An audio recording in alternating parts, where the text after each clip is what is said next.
I am slightly addicted to making watercolour bookmarks at the moment. They make lovely presents, or they're very nice to sell at art fairs, just as a little something. The other thing they're great at is for practicing new techniques in a really low pressure environment, because if it goes wrong, all you've lost is one tiny bit of paper. So you can just try new things. I want to show you how I did these very loose florals, letting the colours really mingle on the paper and create beautiful transparent effects. My name is Liz Chaderton. I'm a watercolour artist based in Berkshire.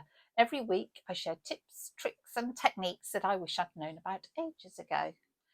This week it's all about doing these simple but beautiful watercolour florals, and I'm doing them on bookmarks because then we've learnt the technique and we've got something rather nice at the end of it. So I've got 2 pieces of watercolour paper stuck down, and they're approximately 5 centimetres by 20, and I'm using this Hannah Muller bookmark pad just for convenience.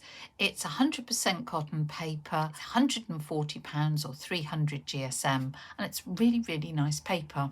Of course you can just slice up your own to the size you want. And then I have stuck them down because I like to have a really neat border. What I want to do are some flowers like this, and I did think it would be fun to bring in a bit of sparkle, and I've got this iridescent watercolour medium. It's gold and it adds a lovely sparkle to your flowers. If you haven't got it, do not worry. I've got some watercolour here. I cannot remember, to be perfectly honest, what the colour is. It's a pink. That is Quin Lilac. That may be Quin Rose. I'm going to put a couple of drops of the medium in there and just mix it in. And that should give us a nice little shimmer. Now on this one, the first one, I'm going to start by putting 5 little dots of colour there. Rinse my brush off, and then with clean water I'm wiggling and coming up to the dot, touching the dot and letting the colour flow out. Going to do the same here, wiggle and touch and let it flow. Wiggle, touch and let it flow. And the same with the other 2 dots. Can just sort out the shape of the petals and maybe put some little lines in, but we're not trying to make it super fussy. Let's do another one here. Again, wiggle. If we need to make a shape, we can do that. But the idea is to give a really nice, delicate, transparent feel to all the petals. If you don't think you've got enough there, you can go back and just drop in a little more colour into the centre and let it spread out naturally, so we're getting a real blossomy feel to it. Is that pretty? I want these to be too even. We'll have some kind of coming off the side of the page. Some will be complete. You really haven't got a lot of space on a bookmark, have you?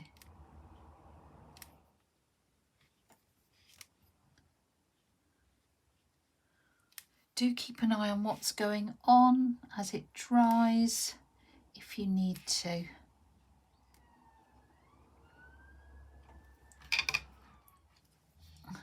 That can look really pretty.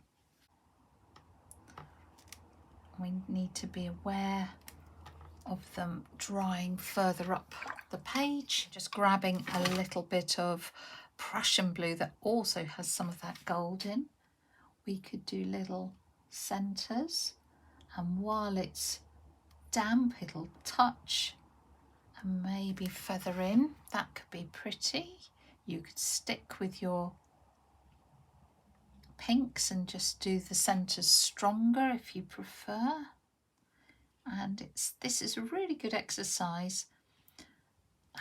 You know, bookmarks, so what? well, they're lovely to give, but it's a little slice of something that doesn't matter if it goes wrong, and that lets you experiment with a technique like this in a really low pressure environment. We don't want to lose the spontaneity, but we just want to be in control. I hope you can see some of the gold is coming through, and when you're happy with the effect, stop. I wanted to show you a slightly different technique, and when I reviewed the film, well, it was all the autofocus had gone, so I've redone it for you. First of all, we're going to splatter with a couple of different colours, so you need to protect any other work you've got. I've chosen this pink, and again I've added just a tiny touch of this iridescent media. If you haven't got it, really don't worry. Load your brush up and then just tap it on your finger gently all over the paper, and then do exactly the same with a gold or a yellow. Use orange, just some nice coordinating colour. Once those spatters are in place, just decide where you want the flowers to be and use the same wiggle technique with a wet, clean brush to develop your petals. This time, the wet brush is going to pick up tiny spots of the different colours, and they will mix wet and wet on the paper. Once you've got those petals in place, you can add a little bit more pigment to the middle. You can tidy up the edges of a petal if they're a little bit wonky, but we don't want them perfect. This is nature. This is a little bit random. This is beautiful wet and wet. So repeat that across your paper, that just gentle wiggle towards a point. Always make sure you've got the same number of petals for each flower. I'm doing 5 here. And all those colours will merge and flow. It really is so pretty. I'm keeping an eye on how those different flowers are drying, and while they're still damp, I can always go back in and strengthen the centres if I need to. Once they are just damp, I need to leave them alone and not fiddle with them, because I just want to create that lovely transparency and spontaneity that you only get from watercolour when you let it do its own thing. While the petals are still wet, you can carry on adding a little bit more pigment if it's drying too light.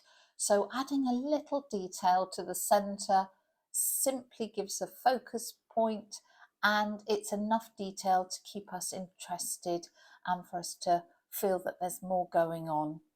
You can drop in a little bit more of the pure iridescent medium if that's what you're using, and again that will just create a really subtle shimmer to it, either in this case gold or just a pearlescent.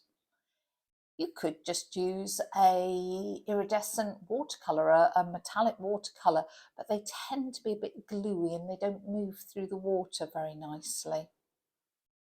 Try to avoid getting too fussy with anything. I know the temptation is to fiddle, but we're practicing just really loose techniques here. And then when you're happy, let it dry. So our flowers are dry, but the little splatters are still wet, so let's just be careful. And I'm just going to go back into the centre with a stronger mix, and just put the centres in a little more defined. Wet on dry to finish us off. Once all this is dry, and just check particularly those dots, we can remove the masking tape. Do go careful, because depending on the quality of your paper, it can rip. So if you're not sure, warm your masking tape, and that just loosens the glue a bit and makes removing it a lot more easy. If you do scuff the paper at all, again, don't panic. You can just get the back of a teaspoon and sort of burnish it down, and it'll be fine. If I hold it up, can you see just that little shimmer of gold? That was the out of focus one that you didn't see me paint, and that was the last one there. Right, finishing touches. You might want to even up the borders if your taping was a little bit off. So just use a sharp knife.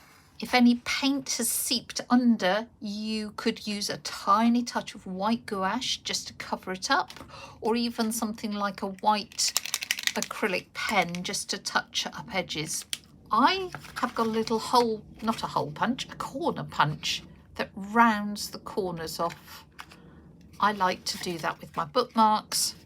Just makes it feel a little more finished, but it isn't necessary. If you haven't got it, really don't worry. But we need to seal them because this is watercolour. If they get wet, they'll smear, or the colour would come off on your book if you drop your book in the bath while you're reading.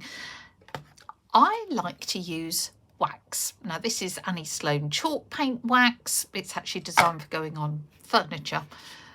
You can use Dorland's wax, which is an art wax, but is a lot more expensive. And given that these are only bookmarks, then I don't have any hesitation of using this cheaper stuff. It is clear, it dries clear, and it both enhances the colours and waterproofs the paper. I love it. It's really nice as a finish. You could varnish them.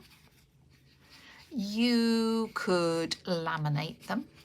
You can get little plastic sleeves to put them in. All I'm doing is put a very, very thin layer front and back of the wax.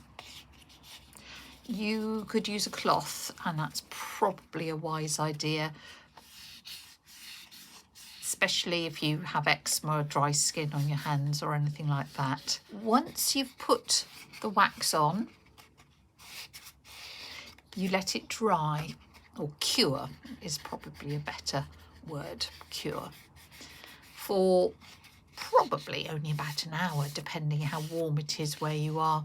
It really, you've put a very thin layer on, it probably will dry that quickly. And then we will gently buff it, and it will give a slight sheen, not a shine, a sheen.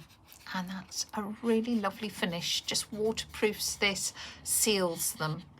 Let's say there are alternatives that I've just been through.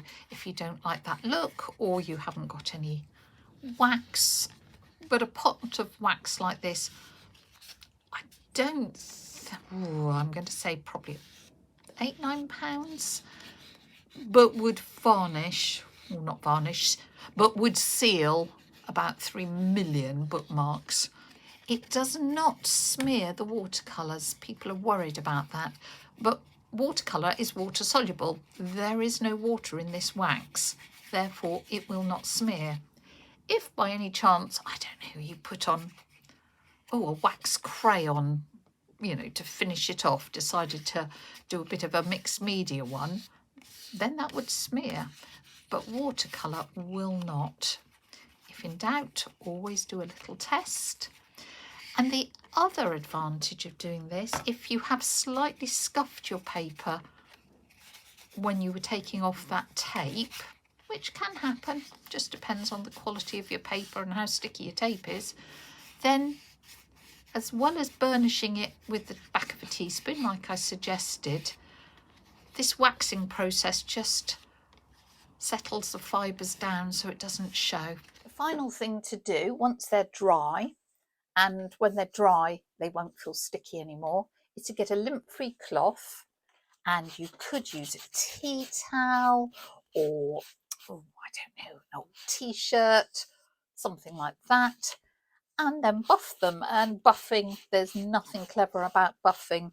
It literally is firmly polishing them, both sides, and you will develop a slight sheen.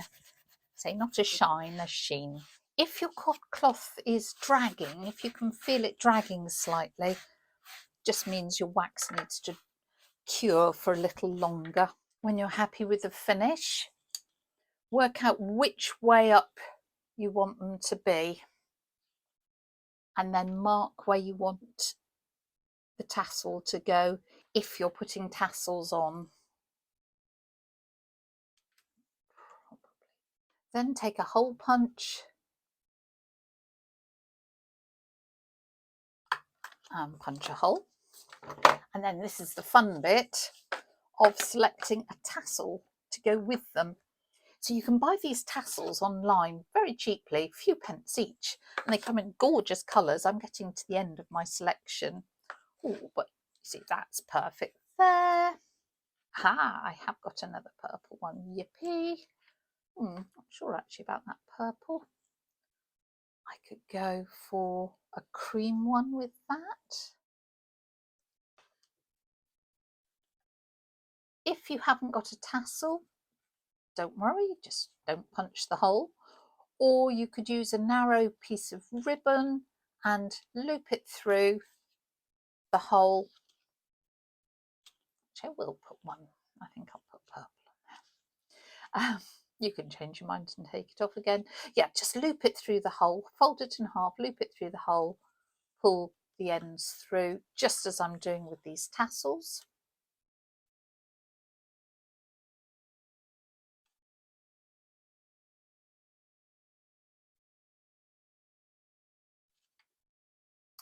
And you've got your finished bookmark. If by any chance they're not lying flat, again, don't worry, just put them under a heavy book and they'll flatten out absolutely fine. If you've become slightly addicted to bookmarks and think that it's a great way of practicing your different techniques as well as making something lovely, I've got other tutorials.